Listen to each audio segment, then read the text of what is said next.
हमने बात की थी कि इंडिया ओरिजिनेट कैसे हुआ, क्यों हुआ, इंडिया में कौन से लोग रहते थे, वो लोग क्या क्या काम करते थे। हमने इन सारी वीडियो ना बाद में बन जाएगी, पहले ना कुछ खा लेती हूँ, बहुत भूख लग रही है। ओह सॉरी, आप लोग तो अभी भी इधर ही हो। हाँ, so as I was saying, हमने पिछली वीडियो में बात करी कि लोग क्या कपड़े पहनते थे, क्या काम करते थे। एंड एक सेकेंड, हमने ये तो बात की नहीं कि लोग उस टाइम पे क्या खाना खाते थे। इस वीडियो में हम बात करेंगे उसी बारे में कि लोग क्या खाना खाते थे। बहुत इंटरेस्टिंग टॉपिक होएगा। So hello everyone, welcome back to my channel history की पाठशाला। एंड आज हम पढ़ने वाले हैं, वैसे टाइटल, थंबनेल, मेरी ड्रामेटिक सी इंट्रो, इन सबको देख के पता चल गया होगा, लेकिन फिर भी बता देती हूँ। आज हम पढ़ने वाले हैं एंशिएंट इंडिया के फूड कल्चर के बारे में। बहुत इंटरेस्टिंग टॉपिक है, तो एंड तक बने रहना। And before we proceed, do like, share, comment and subscribe. तो चलो शुरू करते हैं। सबसे पहले हम बात करेंगे हंटर्स गैदरर्स की। तो देखो, नाम से ही पता चल रहा है, हंटर्स गैदरर्स ये वो लोग होते थे जो हंट करते थे एनिमल्स को एंड गैदर करते थे सीड्स, प्लांट्स के रूट्स एंड और भी बहुत सारी चीजें। बट अब सवाल आता है कि ये लोग हंट और गैदर करते क्यों थे? ये लोग करते थे अपने लाइवलीहुड के लिए, मतलब खाने पीने के लिए, अपना घर चलाने के लिए, अपनी फैमिली के लिए, है ना। तो देखो, खाने पीने की बातें बहुत ज्यादा हो गई, तो अब खाने पीने की बातों से थोड़ा उठ के हंटर्स गैदरर्स के बारे में थोड़ा सा और जानते हैं। अब सवाल ये आता है कि हंटर्स गैदरर्स ये लोग रहते कहाँ पर थे? देखो, हंटर गैदरर्स ये लोग भी नॉर्मली लोग होते थे, नॉर्मल लोग ही हंटर और वो लोग करते थे, गैदरिंग करते थे, तो उन्हीं को हंटर गैदरर नाम देते थे, लोग वही होते थे। तो पिछली वीडियो में हमने बात करी थी कि वो लोग कहाँ रहते थे, रिवर बैंक्स पे। अब देखो, रिवर बैंक्स होते थे, फर्टाइल होते थे, उनमें बहुत ज़्यादा, मतलब लैंड के लिए, एग्रीकल्चर के लिए वो बहुत ज़्यादा सूटेबल होते थे, वहाँ पर वाटर सप्लाई अच्छी होती थी। बट अब हंटर गैदरर्स की बात कर रहे हैं ना, तो उनका एक और फैक्टर होता है जो डिटरमाइन करता है उनकी लोकेशन को, और वो फैक्टर होता है टूल्स। देखो, टूल्स वो इंस्ट्रूमेंट्स होते हैं जो हंटिंग और गैदरिंग के लिए यूज किए जाते थे, है ना। तो अभी टूल्स जहाँ पर मिलेंगे वो भी रिवर बैंक्स पे। देखो, रिवर बैंक्स पे स्टोन मिल जाता था और ट्रीज से वुड मिल जाती थी, तो वहीं से टूल्स भी बन जाते थे, है ना।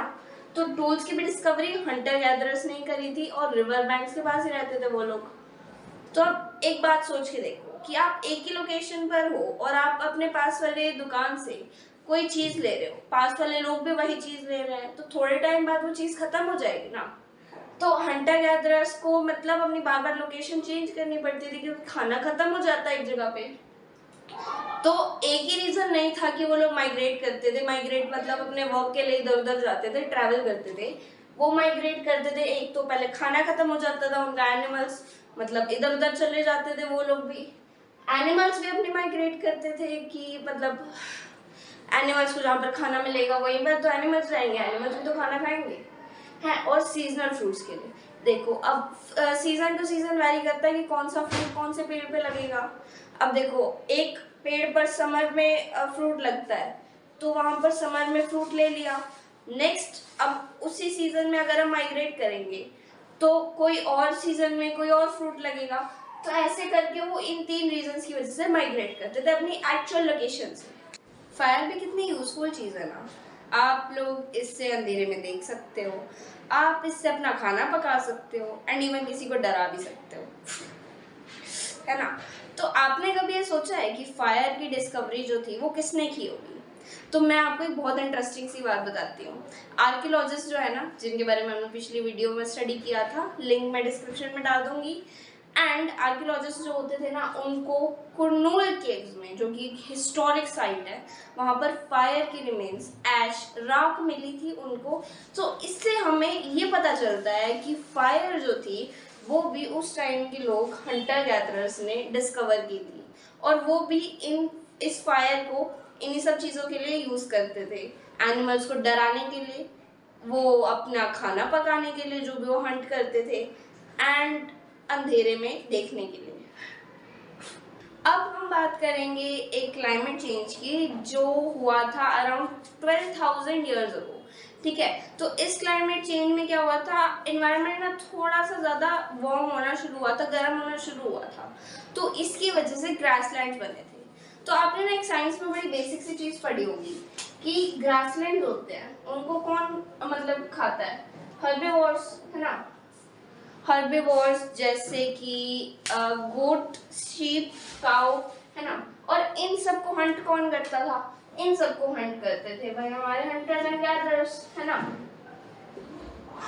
तो अब देखो ग्रासलैंड जहाँ पर डेवलप हुए थे वहां पर हर्बीवोर्स गए अपने खाने की तलाश में।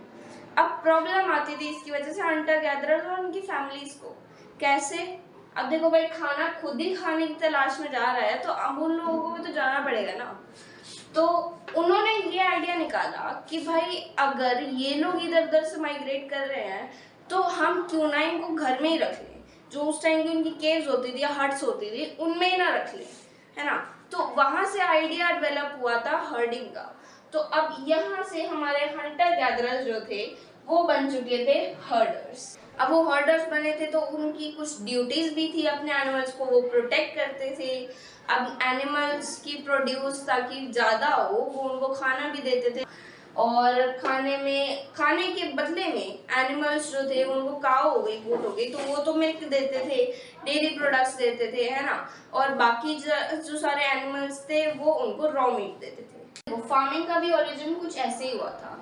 विमेन और चिल्ड्रन, देखो मैन तो हंट पर चले जाते थे तो विमेन और चिल्ड्रन घर पर अकेले होते थे, तो वो लोग क्या करते थे, वो ना ग्रेन्स को पहले सीड्स की तरह मतलब ऐसे सीड्स को कलेक्ट करते थे एज फूड। वो पहले सीड्स को रॉ खाते थे, बट उसके बाद फिर उन्होंने सोचा कि इन सीड्स को ऑब्जर्व किया जाए। कुछ सीड्स जैसे आपने पढ़ा होगा कि नेचुरली ग्रो करते हैं, तो उन्होंने उन नेचुरली ग्रोइंग सीड्स को ऑब्जर्व करा। उसके बाद फिर उनको आइडिया आया फार्मिंग का, उन्होंने वही सीड्स गैदर करके उन्हीं को ग्रो करना शुरू कर दिया। अब देखो खाना उनको मिल तो गया, बट अब खाने को कहीं पर स्टोर भी तो करना है ना। तो स्टोर करने के लिए बहुत एरियाज में क्या हुआ था, लोगों ने खाने को जो था सॉइल के अंदर, मिट्टी के अंदर डालना शुरू किया था स्टोर करने के लिए। एंड बास्केट्स वीव करनी शुरू करी थी उन्होंने, क्ले पॉट्स बनाए थे उन्होंने पोट्री कर।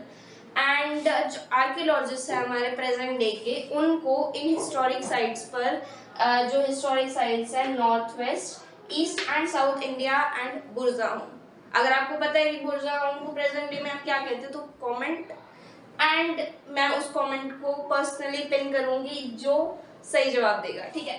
तो ये क्विज है, देखते हैं कि कौन इसका सही जवाब देगा। अब सबसे इजी टॉपिक, हम डिवाइड करेंगे ह्यूमन हिस्ट्री को, डिवीजन सीखेंगे हम ह्यूमन हिस्ट्री की। तो ह्यूमन हिस्ट्री जो है ना वो 3 पीरियड में डिवाइडेड है बेसिकली, पैलियोलिथिक, मेसोलिथिक और नियोलिथिक। देखो लिथिक जो इन तीनों में कॉमन वर्ड दिख रहा है ना आपको, लिथिक का मतलब होता है स्टोन, ठीक है। पैलियो का मतलब हो गया ओल्ड, तो पैलियोलिथिक का मतलब क्या हो गया, ओल्ड स्टोन, है ना। ये कंस्टिट्यूट करता है 99% ऑफ हिस्ट्री। जो एंशिएंट हिस्ट्री थी 99% जो आती है वो पैलियोलिथिक टाइम के अंदर आती है। और पैलियोलिथिक टाइम खुद 3 पार्ट्स में डिवाइडेड है, वो है upper, middle and lower palaeolithic time periods. Next हम बात करते हैं मेसोलिथिक की। मीजो का मतलब होता है मिडल, सो मेसोलिथिक का मतलब हो गया मिडल स्टोन। एंड 10 से 12,000 साल के बीच में जब क्लाइमेटिक चेंजेस आने शुरू हुए थे, जैसे हमने अभी एक बात करी ग्रासलैंड डेवलपमेंट की, उस टाइम का जो पीरियड होता था उसको हम कहते थे Mesolithic time period. And next time period आता है नियोलिथिक टाइम पीरियड। नियो का मतलब होता है न्यू, सो नियोलिथिक टाइम पीरियड जो बाकी बची एंशिएंट हिस्ट्री हो गई, इन दोनों को छोड़कर उसको हम इंक्लूड करते हैं नियोलिथिक टाइम पीरियड में। सो एवरीवन, इस वीडियो के लिए बस इतना ही। I hope you all enjoyed. बहुत छोटा सा इजी सा चैप्टर था, है ना। स्क्रीनशॉट करने के लिए मैं आपको 1-2 मिनट दे देती हूँ।